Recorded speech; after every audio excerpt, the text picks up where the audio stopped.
먼저 이제 전략인사이드 경제 먼저 말씀을 드리면요. 결론은 이제 그 뉴 이코노미와 올드 이코노미의 간극 축소를 말씀을 드리고, 뭐 예를 들어 뭐 자료 첫 페이지에 있는 그림이 그 전체 캐펙스에서 올드 이코노미가 차지하는 비중인데, 그러니까 이게 추세적으로 보면은 40년 동안 계속 하락세입니다. 이게 그러니까 결국 장기 추세상에서는 올드 이코노미가 줄어드는 거고요. 하지만은 이게 사이클로 보면 중간중간에 의미 있는 반등이 이제 계속 좀 나오는데, 그게 지금 나오고 있는 과정이라고 보고 있고요. 그래서 소비가 먼저 간 부분을 생산이 채워야 되는 과정에서 올드 이코노미 반등이 나오고 있고, 이게 대략 한 내년 상반기까지 이어지지 않겠나라고 생각하고 있습니다. 반면에 뉴 이코노미 쪽에서는 미국의 온라인 판매 증가율이라든가 넷플릭스 가입자는 이미 지금 고점을 꺾은 상황. 그러니까 이미 뭐 장기 성장은 좋은데 그 넷플릭스 같은 것들을 보면 좀 약간 꺾였다, 이렇게 좀 말씀을 드릴 수 있겠고요. 예를 들어 이제 그 제조업 지표들의 지금 개선세에 지금 나타나고 있다는 말씀을 드릴 수 있겠고, 마지막으로 뭐 5페이지 그림 14번 보시는 게 이미 어제 시장에서 상당히 좀 반응이 이미 나온 것 같긴 한데, 뭐 지금 물동량 돌아가는 거, 그러니까 예를 들어 지금 상황이 그 사람들이 쓰는 물건이 두 가지가 있는 거죠. 재화, 그러니까 눈에 보이는 물건, 자동차 뭐 이런 것들 재화가 있고, 서비스, 여행 같은 거, 그러니까 물건을 사거나 경험을 사거나 둘 중에 하나, 재화랑 서비스가 있고, 이 이동하는 루트가 국내에서 이동하냐 아니면 국가 간의 이동이냐, 그러니까 두 가지, 그러니까 2x2 매트릭스 나오는 건데, 이 중에서 지금 안 되고 있는 거는 국가 간의 서비스 이동, 여행은 지금 안 되는 거죠. 지금은 이게 안 되는 건데, 대신에 이게 국가 내에서 어떤 재화 이동이라든가 이런 건 좀 충분히 나다 보니까, 어떤 나라 안에서 재화 이동이 나면 이게 글로벌 서플라이 체인 움직여서 컨테이너가 돌아가는. 그래서 5페이지에 있는 그림 14번 보시는 게 중국의 컨테이너선 운임 지수인데, 이게 지금 이거에 선행하는 지표가 진한 파란색으로 된 글로벌 실질 M1, 그러니까 글로벌의 통합 부양 내지는 재정 부양을 때려 넣으면은 이게 결국에는 물동량을 이끌어 가는데, 이 선행 관계를 볼 때 내년 상반기까지는 올드 이코노미 내지 어떤 컨테이너 운임 물동량 확대, 이런 것들이 갈 수 있다라고 좀 보고 있습니다. 그래서 어떤 그 간극 축소 그런 것들이 좀 이어지지 않겠나, 그렇게 좀 보고 있습니다. 네. 여기까지. 네. 내년 그러면 상반기 이후에는 어떤 그림을 좀 예상해 볼 수 있을까요? 그러니까 이게 지금 확신의 어떤 그러니까 컨빅션 수준에 따라 말씀을 드리는 건데요.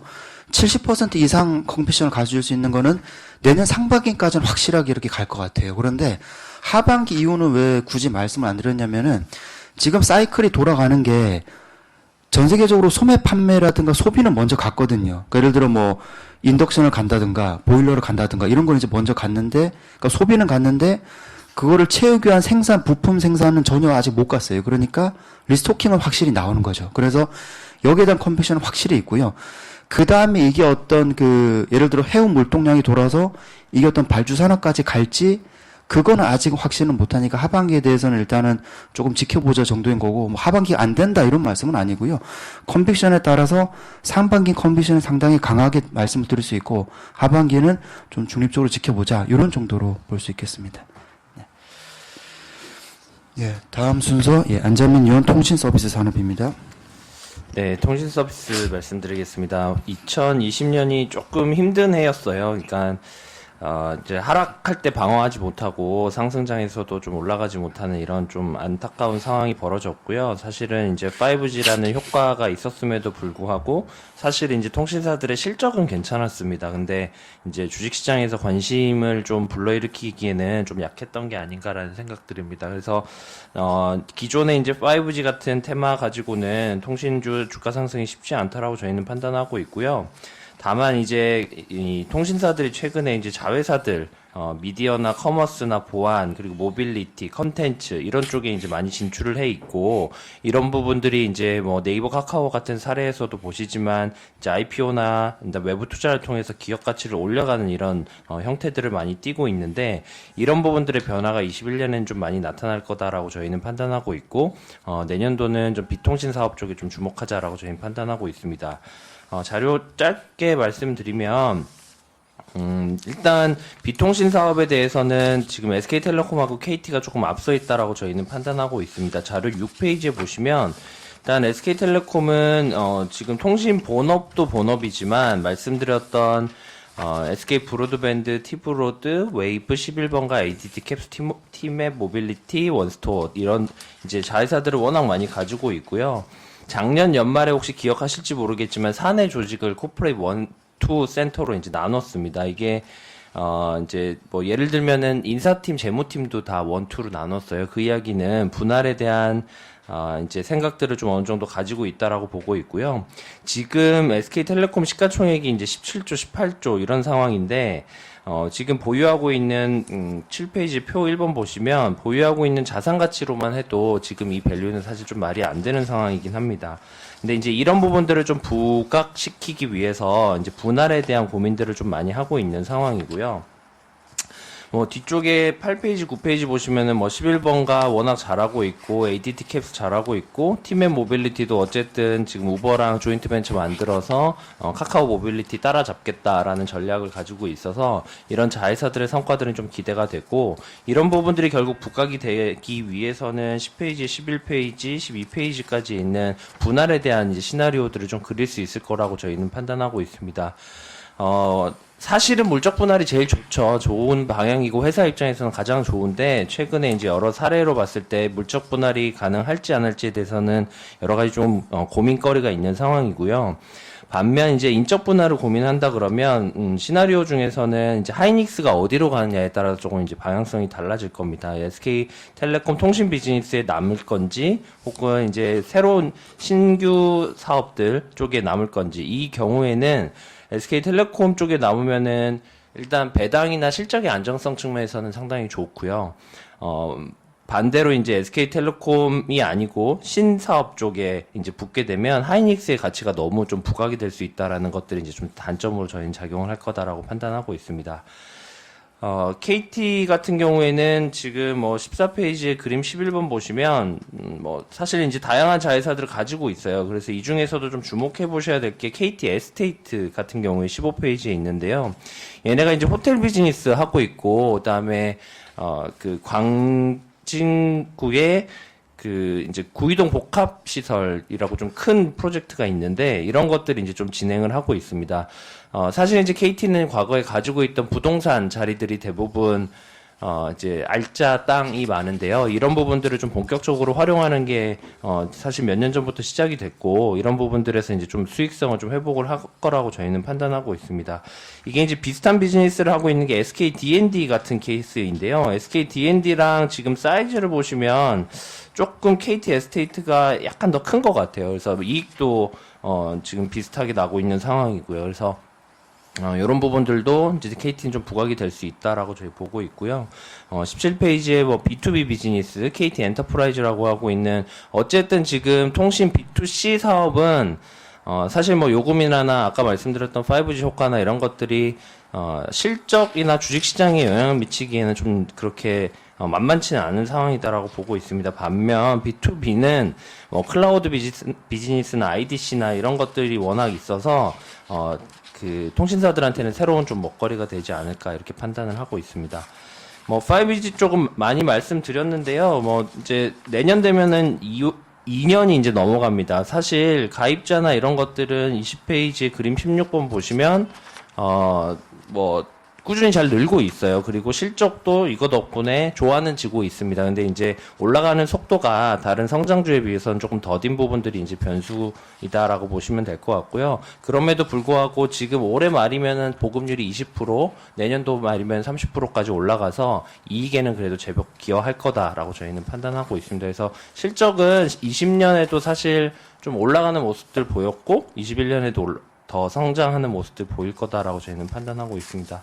마지막으로 그 이제 하나 좀 이슈가 될 만한 게 주파수이거든요. 30페이지 그림 25번 보시면 내년도에 이제 모든 주파수가 거의 5G를 제외한 모든 주파수가 그 만기가 됩니다. 그래서 주파수 할당 대가를 다시 이제 정부랑 재산정을 해야 되는데 이게 이제 조금 이제 정부랑 그 통신사들과의 눈높이가 좀 간격이 커요. 그래서 통신사들은 1.6조를 주장하고 있고 3사 합쳐서 그 정부는 5.5조를 주장을 하고 있어서 요거에 이제 좀 차이는 있을 수 있다 정도로 참고해서 보시면 어떨까 싶고요.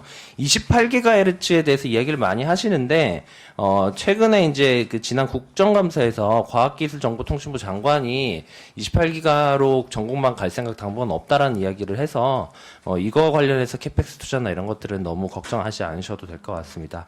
전체적으로는 어쨌든 통신 본업만으로는 주가 성장이 좀 만만치 않다라고 저희는 판단하고 있고요. 그래서 업종 투자 의견을 뉴트럴로 좀 내립니다. 어제 저녁에 이제 그동안 좀 못 올랐던 주식들 올라가면서 미국의 이제 AT&T나 버라이전도 주가 좀 많이 올라갔는데요. 그 정도에서 일단 좀 반등은 좀 가능할 것 같고요. 내년도는 좀 오히려 그냥 통신 본업은 그냥 안정적인 실적 성장으로 깔아주고 그 외에 이제 비통신 쪽에서 성과 낼 수 있는 업체들을 주목하자라는 부분들에서 SK텔레콤을 탑픽으로 추천합니다. 이상입니다. KT 같은 경우는 아까 여기 하셨던 것처럼 13페이지 자회사가 너무 많은데 이거 비상장사들 관련해가지고 좀 그림 그려지는 게 있는 건지. KT의 딱 하나의 단점은 이미 상장이 좀 많이 되어 있다는 게 좀 단점이에요. 지금 보시면 스카이라이프 알고 계실 거고, 지니뮤직, 나스미디어, KTH, 텔레카까지 대부분 상장이 되어 있어서 밑에 있는 KTS, KTCS, 서브마린까지 다 상장되어 있어요. 그래서 이게 조금 안타까운 부분들이긴 하고요. 그래도 제가 시간상 많이 말씀은 안 드렸는데 K뱅크가 어쨌든 카카오뱅크 좀 쫓아오면서 지금 여신 좀 많이 늘고 있거든요. 그래서 수익성이 빠르게 좀 회복이 될 걸로 예상을 하고 있고요. 22년 정도쯤에는 BP 21년 후반 월별로 보시면 BP 이제 돌아설 것 같고 22년도에는 연간으로도 흑자 돌아서면서 IPO까지 갈 것 같아요. 그래서 사실 이제 BC 카드가 그동안 이제 KT가 대주주 적격 심사에서 안 되면서 K뱅크 쪽을 이제 공격적으로 영업을 못했는데 이걸 BC카드한테 넘겼고요. 그러면서 이제 성과들 나오는 부분들이 있을 거고 스카이라이프가 이제 인수해서 마무리 짓고 있는 HCN이 일단 100% 자회사가 됐기 때문에 얘도 다시 이제 상장이나 이런 것들에 대한 고민들은 좀 있을 거고 앞서 말씀드렸던 KT 에스테이트도 상장 가능성이 있고 좀 기업 가치로서는 좀 인정받을 수 있는 상황입니다. 예, 이어서 음식료 조미진 위원입니다. 네, 음식료 산업 올해 상반기 굉장히 좋았는데요. 이제 상반기 아웃 퍼포먼스나 하반기 주가 퍼포먼스가 좀 부진했던 이유는 코로나19에 대한 팬데믹 수요에만 좀 집중을 했기 때문이라고 판단됩니다. 그러나 코로나를 통해서 과도한 이제 국내 할인 경쟁으로 무너졌던 이익 레벨이 회복을 했고요. 국내 시장도 다시 점유율 체계가 이전 수준으로 좀 독과점 체제로 다시 좀 재편되는 모습을 나타났습니다. 또 무엇보다 해외에서 가시화된 성과가 나타나고 있는 가운데 단순 코로나 테마성 수혜라고 보는 것은 좀 과도한 판단이지 않을까 생각됩니다. 음식료 산업의 장기 성장 모멘텀을 이끄는 것은 크게 이제 메가 브랜드하고 해외 성장이라고 보고 있고요. 음식료 산업에서도 브랜드력이 점점 중요해지고 있는데 특히 소비 시장에서 이커머스 시장이 굉장히 부각을 받고 있죠. 근데 이제 과거에는 이커머스 시장이 이제 단순하게 최저가 제품을 사거나 오프라인에서 이제 구매하기 어려운 사람들이 좀 구매하는 루트였다라고 하면이 지금은 검색하실 때 다들 기억해 보시면은 그냥 제품을 검색하는 경우도 있지만 브랜드를 검색하는 경우도 굉장히 많아지고 있습니다. 지금 음식료 산업에서도 만두 이렇게 검색하기보다는 비비고 이렇게 검색하는 경우들이 늘어나면서 이제 브랜드가 굉장히 중요해지고 있다라고 좀 보고 있고요. 그리고 업체들도 이러한 부분들을 인식하고 과거부터 진행되었던 부분인데 제품 카테고리를 계속 한 브랜드로 확장을 시키거나 아니면 제품 라인업을 계속 늘려나가는 모습으로 지금 브랜드를 계속 올려가고 있는 상황입니다. 특히 올해 이제 1위 사업자 중심으로 점유율이 다시 올라가는 모습이 나타났고 이로 인해서 이제 과도한 경쟁은 조금 줄어들지 않을까 생각을 합니다. 그리고 무엇보다 해외가 되게 중요한데요. 이 부분에 대한 중요성은 계속 말씀 많이 드렸고요. 페이지 12페이지부터 쭉 보시면 이제 글로벌 업체들의 해외에서의 성장 사례들 정리를 좀 해두었고요. 국내 기업들 확실히 올해 가시화된 성과 보여줬고 그리고 현지 유통이나 그리고 M&A 이런 부분들 계속 이어지면서 성장 유지할 것으로 좀 보고 있습니다. 그리고 음식료 산업에서 가장 지금 이슈가 내년에 증액이 가능하냐, 내년에도 과연 올해 되게 엽기적 효과로 되게 베이스가 높은데 내년에도 성장할 수 있느냐인 것 같습니다. 관련해서 페이지 20페이지부터 좀 정리를 해뒀고요. 우선 제가 계속 해외를 부각해서 말씀드린 이유는 해외에서의 익스포저가 높은 업체들은 그래도 성장하고 그리고 매출액 증가에 따라서 수익성도 나온다라고 좀 판단을 하고 있고요. 다만 이제 내수 중심으로 영업을 하는 업체들은 2021년은 조금 어렵지 않을까 이렇게 좀 생각을 합니다. 그래서 페이지 20페이지의 그림 31번의 주요 업체들 보시면 국내는 우선은 B2B 쪽이 좀 하락하는 모습이 2020년에도 있었거든요. 이 부분이 이제 코로나가 좀 완화된다면 올라오기 때문에 뭐 국내 성장률은 그냥 플랫 정도라고 봐주시면 될 것 같고요. 여기에 해외가 붙으면서 그로스는 계속 나온다. 이렇게 좀 파악해 주시면 되겠습니다. 그리고 두 번째로 지금 최근에 가장 많이 저한테 문의가 들어오는 부분이 바로 곡물가 부분인 것 같아요. 그래서 페이지 21페이지 보시면 사실 2011년에 곡물가가 굉장히 랠리를 보였었죠. 네, 뭐 지금 계속 하향 안정세를 보이다가 최근에 조금 반등을 했는데요. 뭐 2021년 수준처럼 뭐 에그플레이션을 우려할 수준은 아니다. 아직까지는 그렇게 말씀드릴 수 있겠고요. 최근에 올라온 곡물가 때문에 그러면 어찌됐든 그 원가 부분에 부담은 생기지 않냐라고 많이들 물어보시는데, 그거에 대해서는 페이지 22페이지에 뭐 최근에 어떻게 원가에 투입되는지를 좀 정리해 두었고요. 결국에는 이제 곡물을 사는 건 환율이죠. 근데 환율이 지금 워낙 강세 기조이기 때문에 결론적으로는 뭐 원가 부분에서도 크게 이슈는 없다라고 좀 봐주시면 되고요. 그리고 과거랑 좀 다른 모습이 확실히 이제 음식료가 워낙 강세에서만 지금 수혜를 보는 업종은 아니다. 이제 더 이상 이렇게 말씀드릴 수 있겠습니다. 그리고 마지막으로 판촉비 부분인데요. 판촉비는 사실 2020년에 어떻게 보면은 음식료 업체들의 수익성을 개선시키는 가장 키 부분이었습니다. 이번 사태로 인해서 음식료 업체들이 스터디한 부분은 과도한 경쟁이 좀 지양하자 바로 이러한 거였고요. 코로나 이전에도 사실 이제 재당을 중심으로 해서 이러한 모습들이 나타났기 때문에 사실 뭐 코로나19가 다시 사태가 완화돼서 뭐 이런 활동들이 재개된다 하더라도 그렇게 크게 뭐 과거와 같은 과도한 경쟁 할인은 안 할 것으로 좀 판단이 되고요. 그리고 최근에 지금 사태들을 보시면 마트에서 지금 트래픽이 많이 올라왔어요. 그리고 다시 뭐 이런 시식 행사들을 시작하고 있으나 과거와 좀 다른 게 선택과 집중하는 모습들이 좀 보이고 있다. 그래서 확실하게 좀 다르다. 이렇게 말씀드릴 수 있겠습니다.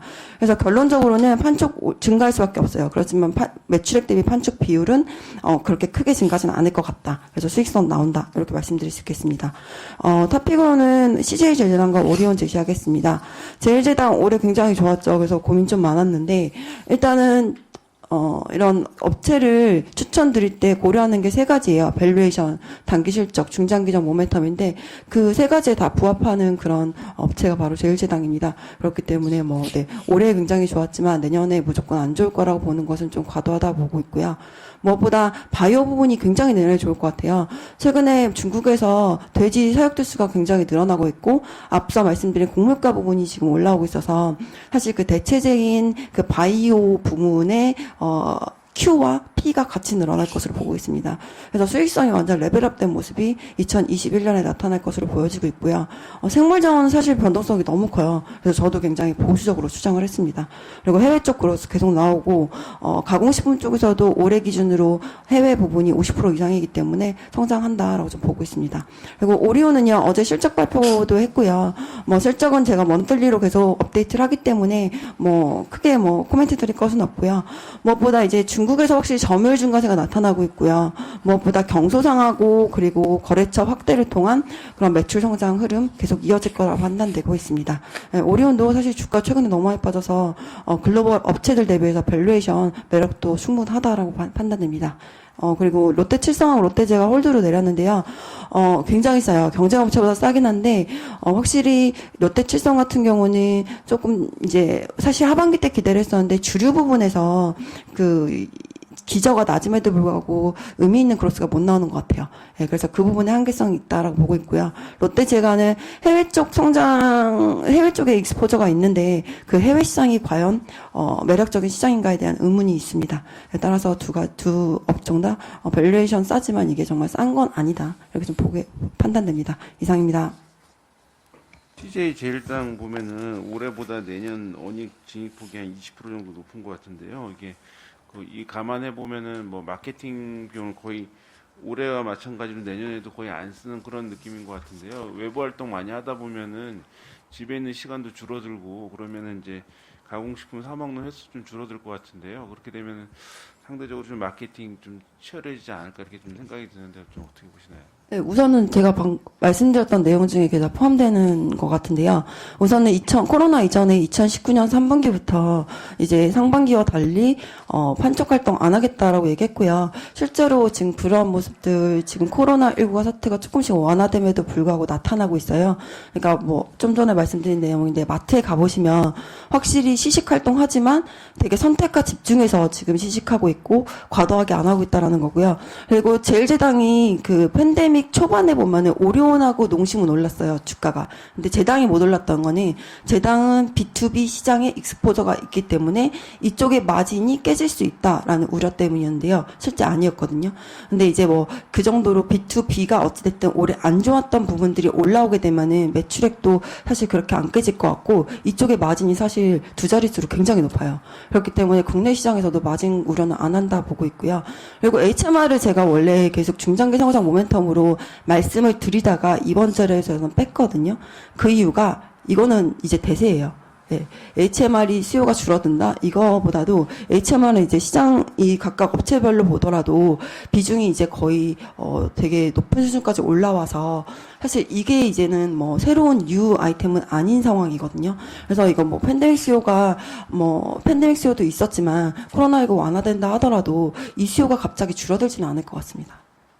그 제일제당 내년에 바이오 쪽 레벨업을 얘기하셨는데요. 몇 년째 보면 매출액이나 뭐 스팟 가격 이런 것들 거의 그냥 비슷하게 움직였거든요. 이제 오돈수가 좀 반응이 좀 보인다고 해서 이렇게 레벨업이라는 표현을 좀 할 수 있는 정도인가요? 일단은 제당이 확실히 레벨업 그동안 많이 준비했어요. 첫 번째로는 과거에는 그 스팟 가격에 따라서 굉장히 이익 변동성이 컸거든요. 그래서 저평가됐었고 그 스팟 가격 보시면서 매매하셨었습니다. 근데 이제는 그러지 않는 게 워낙 효율 개선, 이게 수율 개선을 많이 해뒀어요. 그래서 스팟 가격하고 상관없이도 뭐 크게 스팟 가격에 빠지더라도 이익이 무너지지 않는 수준이 됐는데요. 뭐 이번에 확실히 제가 페이지 33페이지의 그림 6번 보시면 좀 소폭이긴 하지만 주요 스팟 가격이 좀 올라오고 있어요. 그러니까 드리고 싶은 말씀은 스팟 가격이 굉장히 낮은 수준에서도 이익이 잘 나왔거든요. 네. 그래서 이 스팟 가격 올라가는 국면, 그리고 말씀드린 것처럼 아프리카 돼지열병 때문에 모돈수가 엄청 많이 줄었다가 이 큐가 증가하면서 수요가 올라가는 국면이 같이 겹치면서 분명히 이 부분에 대한 수혜도 예상되고요. 그리고 무엇보다 알지닌, 그리고 이런 알지닌과 같은 이런 이들의 스페셜리티 제품들의 비중이 과거 대비 되게 많이 올랐어요. 이쪽은 거의 20% 이상의 마진이 나오거든요. 이쪽이 과거에는 5%, 10%였는데 거의 20%, 뭐 30%까지 올라오는 상황이기 때문에 이 부분에서 수익성 개선 가능할 거라 보고 있습니다.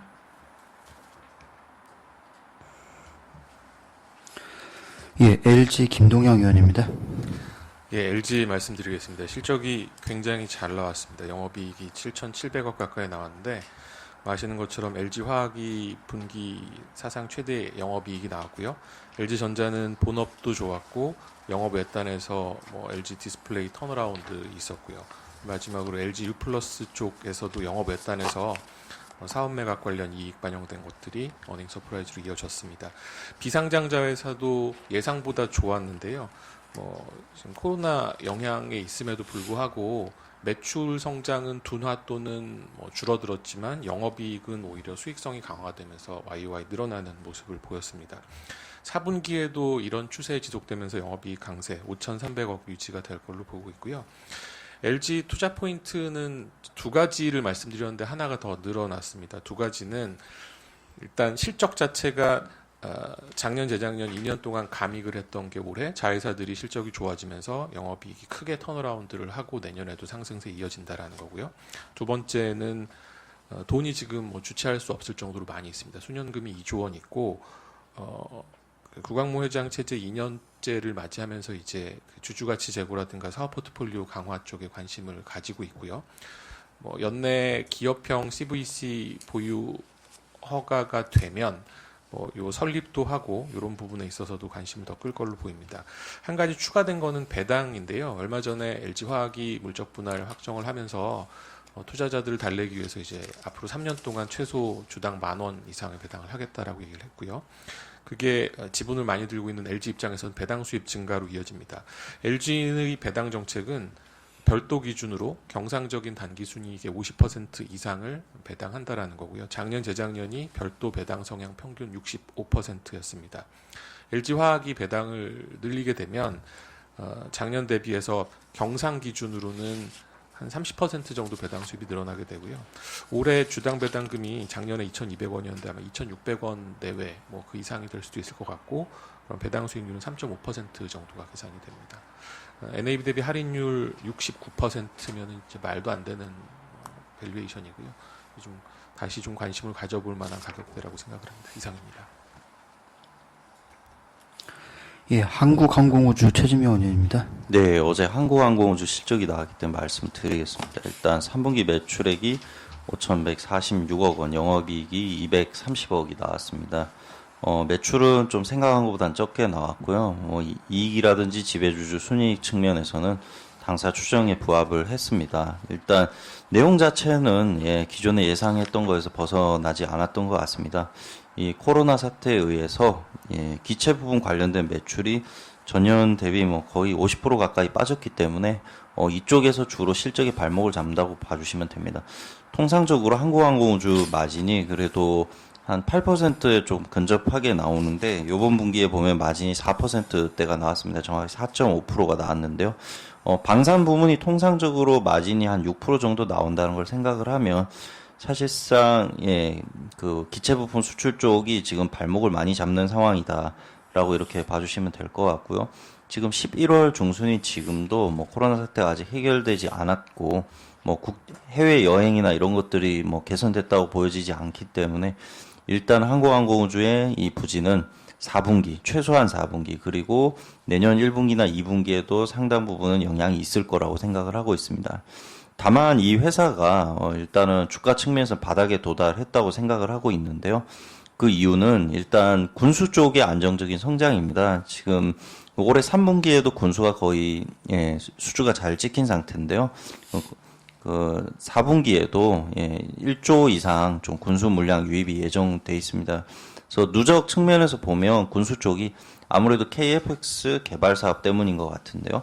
이쪽을 중심으로 해서 군수 쪽이 계속 성장을 할 거기 때문에 기체 부품은 이제 어느 정도 바닥에 근접했다고 생각을 하면 조금씩은 이제 군수가 계속 확장된 형태로 해서 기체 부품 쪽의 부진이 조금 희석된 형태가 계속 진행될 거라고 생각을 하고 있고요.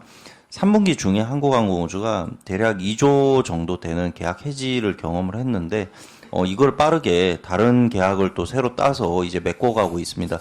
3분기 중에도 9,360억 정도의 다른 기체 부분 계약을 했고, 회사 입장은 4분기에도 보잉이랑 현재 추가로 1조에 근접하게 계약을 더 딸 것 같다. 그러면 충분히 메꿀 수 있다라고 이렇게 주장을 하고 있습니다. 그렇다면은 이 회사의 실적은 내년 1분기나 2분기까지 부진하더라도 수준은 어느 정도 지켜낼 수 있을 거라고 보기 때문에 결론적으로 이 회사도 코로나 사태가 어느 정도 완화되면 충분히 좋은 모습을 보여줄 수 있다라고 생각을 하고 있습니다. 다만 그런 부분에 대한 데이터는 아직까지 뚜렷하게 안 나오고 있기 때문에 저희가 7월 28일부터 의견 중립을 제시드리고 있는데요. 기존의 의견과 목표주가 유지하겠습니다. 예, 대체투자 글로벌 인프라 김영근 의원입니다. 네, 글로벌 인프라 말씀드리겠습니다. 어제도 급등을 했지만 지난주는 4% 정도의 수익률을 보였습니다. 그거는 기본적으로 미 대선의 불확실성이 좀 줄어드는 거하고요. 그리고 경기 부양책, 물론 상원이 일단 결정이 돼야 되겠지만 대륙별로 보면은 아시아가 7.3%, 유럽이 6.3%, 북미가 2.4%입니다. 근데 고무적인 거는 어제도 공항이 많이 올랐습니다만 특히 유럽에 있는 공항 인프라가 제일 많이 올랐고요. 그리고 경기 민감주 정도에 있는 오일 앤 가스 파이프라인도 많이 올랐습니다. 지난주도 도로가 8.8%, 그래서 저희는 코로나 정점 때 사자고 얘기 계속 하고 있었죠. 그래서 결론적으로 얘기해서 저는 적극 매수해야 되는 시점으로 보고 있습니다. 우리 매크로 쪽에도 내년에 리플레이션으로 보기 때문에 리플레이션 국면에서는 인프라도 아주 좋다고 보시면 될 것 같습니다. 추가적으로 바이든 대통령이 되면서 뭐 확정은 아니지만 1.3조 달러의 인프라 투자 공약을 걸었습니다. 거기서 많은 분들이 다 아시겠지만 신재생 부분이 있고요. 신재생이라 그러면은 태양 그리고 뭐 수소, 풍력, 지열이고요. 그리고 수혜가 되는 것은 수질 개선입니다. 수질의 오염 물질을 스탠다드를 좀 더 까다롭게 하겠다. 그거를 추가적으로 연장하면은 친환경 사업이라는 거죠. 결국 뭐 파리 기후 협약에 바로 가입하겠다는 식으로 또 발언을 했기 때문에 이런 관련돼서 인프라 쪽에서는 괜찮다고 보고 있고요. 그런 게 수혜를 많이 볼 수 있는 게 미국 수자원 그러니까 아메리칸 워터웍이라는 회사가 수혜를 본다 그래서 우리는 다시 편입을 시켰고요. 추가적으로 지금 어제 화이자의 백신 때문에 유럽 쪽이 많이 올랐습니다. 왜냐하면 유럽이 코로나 더 확진세가 높기 때문에 그렇죠. 그래서 결론적으로 유럽 쪽도 경기 민감주 정도에 중심으로 해서 내년에 우리는 인프라를 그쪽으로 더 많이 적극적으로 매수해야 된다고 보고 있습니다. 따라서 저희는 좀 좋게 보는 섹터는 수자원하고 도로 그리고 공항 이렇게까지 확대해서 경기 민감주로 봐야 된다. 이렇게 전략을 제시하고 있습니다. 이상입니다. 예, 글로벌 리츠 홍지한 의원입니다. 네, 이어서 글로벌 리츠 말씀드리겠습니다. 지난 한 주 동안은 지금 4.7% 정도 올랐고요. 지금 어제도 한 5.8% 정도 올라서 지금 10% 가까이 지금 급상승을 했는데 그 배경에는 이제 뭐 앞서 말씀하셨지만 대선 불확실성 완화된 부분이 있고 또 이제 그 백신 관련해서 좀 불확실성 줄어들면서 좀 상승했다라고 보시면 될 것 같고요. 국가별 리츠 지수 한번 봐주시면 지금 거의 대부분의 나라에서 다 상승을 했는데 국내만 좀 못 올랐습니다. 지금 국내 리츠 같은 경우에는 최근 2주간 좀 변동성이 적었기 때문에 지난 한 주 동안에는 지금 보합세로 마감을 했다라고 보시면 될 것 같고요. 추가적으로 미국 대선 관련해서 좀 정리를 해왔는데 저희는 그 미국 대선에서 바이든이 승리를 했고 함에 따라서 사실 그 경기 부양책 자체가 트럼프의 제안보다는 좀 큰 규모로 시행될 수 있고 법인세를 지금 올린다고 하는데 사실 리츠 자체가 이제 뭐 법인세를 부담하지 않는 상품이기 때문에 좀 이익 같은 부분이 좀 부각받을 수 있다라고 좀 보고 있습니다. 세부 공약들 보시면 오바마 케어를 확대 적용하겠다라고 함에 따라서 사실상 헬스케어 리츠 중에서 병원 리츠나 아니면 전문 요양시설 리츠 같은 부분이 좀 임대 수익 빠질 수 있고요. 또한 대형 기술업체 관련해서 반독재 규제 시행된다고 하면은 사실 지금 셀타워나 데이터 센터 같은 부분은 지금 배당 수익률 1%대로 굉장히 좀 비싼 측면이 있기 때문에 이런 부분 같은 경우 주가 조정 받을 수 있다라고 보고 있습니다. 이상입니다. 예, 이상 자료 발표 마치겠습니다.